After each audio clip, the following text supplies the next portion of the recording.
Hello दोस्तों, स्वागत है आपका हमारे यूट्यूब चैनल मरीन वर्ल्ड में। दोस्तों, आज के इस वीडियो में मैं आप लोगों को बताऊंगा एसबीआई क्रेडिट कार्ड के टर्म्स और कंडीशंस के बारे में। दोस्तों, वीडियो में आगे बढ़ने से पहले मैं आपसे रिक्वेस्ट करना चाहूँगा कि अगर आपने अभी तक इस चैनल को सब्सक्राइब नहीं किया है तो इसे ज़रूर सब्सक्राइब कर लीजिएगा और अगर ये वीडियो अच्छा लगे तो इसे शेयर जरूर कीजिएगा। तो चलिए दोस्तों, इस वीडियो को स्टार्ट करते हैं। दोस्तों, एसबीआई क्रेडिट कार्ड के द्वारा अपने कस्टमर से एनुअल फ़ी और रिन्यूअल फ़ी लिया जाता है। एनुअल फ़ी एक बार का फ़ी होता है और रिन्यूअल फ़ी हर साल क्रेडिट कार्ड के रिन्यूअल के लिए लिया जाता है। ये फ़ी एक क्रेडिट कार्ड से दूसरे क्रेडिट कार्ड और एक क्रेडिट कार्ड धारक से दूसरे क्रेडिट कार्ड धारक के लिए अलग अलग हो सकता है। दोस्तों, इन चार्जेस के बारे में कस्टमर्स को क्रेडिट कार्ड लेते समय बताया जाता है। ये फ़ी डायरेक्ट क्रेडिट कार्ड धारक के अकाउंट से लिया जाता है और उसी महीने के कार्ड स्टेटमेंट के बिल में जोड़ दिया जाता है। दोस्तों, प्राइमरी कार्ड धारक को जारी किए जाने वाले एक्स्ट्रा कार्ड्स के लिए एक्स्ट्रा फ़ी बैंक के द्वारा लिया जा सकता है। दोस्तों, एसबीआई क्रेडिट कार्ड धारक ज़रूरत पड़ने पर अपने क्रेडिट कार्ड के माध्यम से डोमेस्टिक या फिर इंटरनेशनल एटीएम से कैश विड्रॉ कर सकता है। इस प्रकार के सभी विड्रॉल पर एक ट्रांजैक्शन फ़ी लगाया जाता है जिसे कार्ड धारक के अगले बिलिंग साइकिल में जोड़ दिया जाता है। ये ट्रांजैक्शन फ़ी डोमेस्टिक एटीएम या इंटरनेशनल एटीएम पर 2.5% या फिर मिनिमम 500 रुपये लगाया जाता है।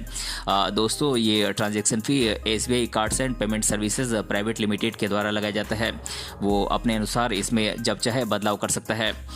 दोस्तों, इस प्रकार के कैश एडवांस पर पैसे निकालने की डेट से टोटल पेमेंट की डेट तक आपको इस पर ब्याज देना पड़ता है।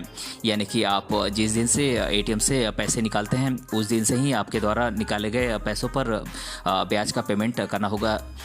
दोस्तों, इसमें किसी भी प्रकार की interest free credit period provide नहीं की जाती है। दोस्तों, एसबीआई क्रेडिट कार्ड धारक अपने क्रेडिट कार्ड के बिल को एसबीआई बैंक की सिलेक्टेड ब्रांचेज में जाकर आसानी से जमा कर सकते हैं। वो पे इन स्लिप में क्रेडिट कार्ड नंबर और अमाउंट को मेंशन करके बैंक की काउंटर पर जमा करके आसानी से अपने एसबीआई क्रेडिट कार्ड की ड्यू अमाउंट का पेमेंट कर सकते हैं।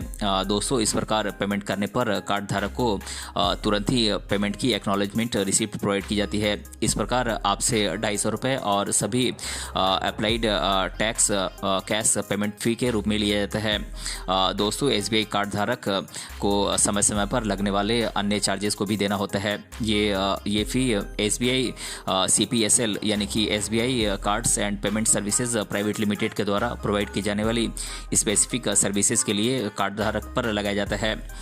दोस्तों, एसबीआई सीपीएसएल के पास समय समय पर किसी फ़ी में बदलाव करने का पूरा अधिकार होता है। वो इन चार्जेस में बदलाव एसबीआई क्रेडिट कार्ड धारक को जरूरी सूचना देने के बाद ही कर सकते हैं। दोस्तों, एसबीआई क्रेडिट कार्ड धारक के द्वारा अपने कस्टमर को इंटरेस्ट फ्री लोन पीरियड के रूप में 20 से 50 दिनों तक की छूट दी जाती है। अगर आप इंटरेस्ट फ्री लोन पीरियड के भीतर क्रेडिट कार्ड से इस्तेमाल किए गए पैसों को वापस लौटा देते हैं तो आपको इस्तेमाल किए गए पैसों पर किसी भी प्रकार का ब्याज नहीं देना होता है। लेकिन अगर आपके द्वारा लास्ट मंथ की ड्यू अमाउंट का पेमेंट पूरी तरीके से नहीं किया गया है तो क्रेडिट कार्ड धारक को इंटरेस्ट फ्री लोन पीरियड का बेनिफिट नहीं प्रोवाइड किया जाता है। इसके अलावा यदि क्रेडिट कार्ड धारक ने किसी एटीएम से कैश विड्रॉल का बेनिफिट लिया है तब भी उसे इंटरेस्ट फ्री लोन पीरियड का बेनिफिट नहीं दिया जाता है। दोस्तों, एसबीआई क्रेडिट कार्ड के द्वारा सभी ट्रांजैक्शंस पर मंथली इंटरेस्ट रेट पर फिनांस चार्ज लगाया जाता है। यदि क्रेडिट कार्ड धारक अपनी ड्यू अमाउंट का टोटल पेमेंट नहीं करता है और कार्ड धारक के द्वारा कैश एडवांस का बेनिफिट लिया जाता है तो इस पर भी सर्विस टैक्स लगाया जाता है।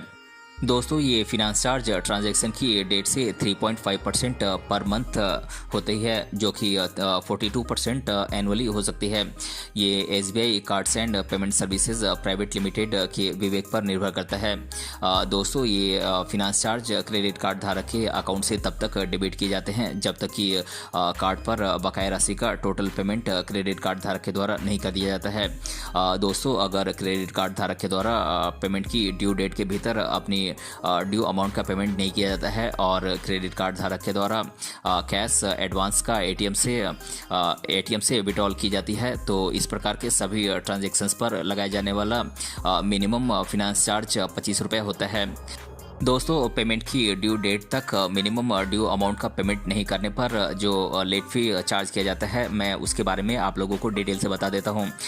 दोस्तों अगर ड्यू अमाउंट 0 से 500 रुपये तक है तो इसमें आपको लेट फ़ाइन 0 कुछ भी नहीं देना होता है। और अगर ड्यू अमाउंट 500 रुपये से 1000 रुपये है तो इस पर आपको लेट फ़ी 400 रुपये देना होता है। और अगर ड्यू अमाउंट 500 रुपये से 1000 रुपये से 10,000 रुपये के बीच है तो आपको लेट फ़ाइन 750 रुपये देना होता है। दोस्तों अगर ड्यू अमाउंट 10,000 रुपये से लेकर 25,000 रुपये तक की है तो इस पर आपको लेट फ़ी 950 रुपये देना होता है। और दोस्तों अगर ड्यू अमाउंट 25,000 रुपये से लेकर 50,000 रुपये तक है तो इस पर आपको लेट फ़ी 1,100 रुपये देना होता है। और अगर ड्यू अमाउंट 50,000 रुपये से अधिक का है तो इस पर आपको लेट फ़ाइन 1,300 रुपये देना होता है।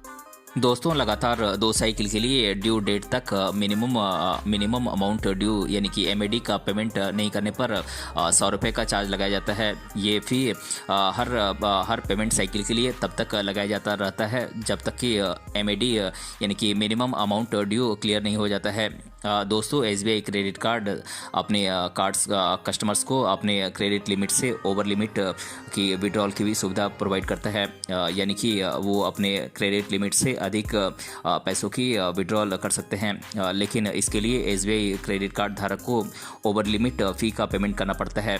SBI क्रेडिट कार्ड धारक को ओवर लिमिट फ़ी पर ओवर लिमिट फीस के रूप में 2.5% या फिर 600 रुपये जो भी अधिक हो उसे देना होता है।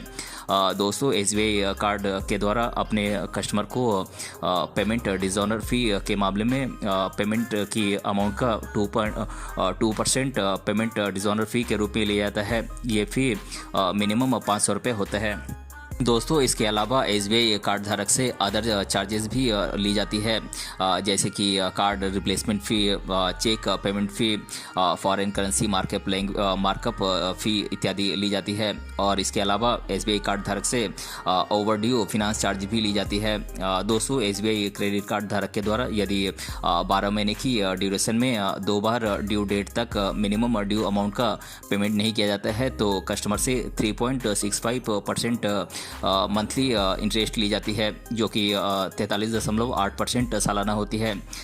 तो दोस्तों आज के इस वीडियो में हमने जाना SBI क्रेडिट कार्ड के टर्म्स और कंडीशंस के बारे में। अगर ये वीडियो आपको पसंद आया है तो अपने फ्रेंड्स तक इसे ज़रूर शेयर करें और हमें कमेंट बॉक्स में कमेंट करके बताएं कि ये वीडियो आपको कैसा लगा।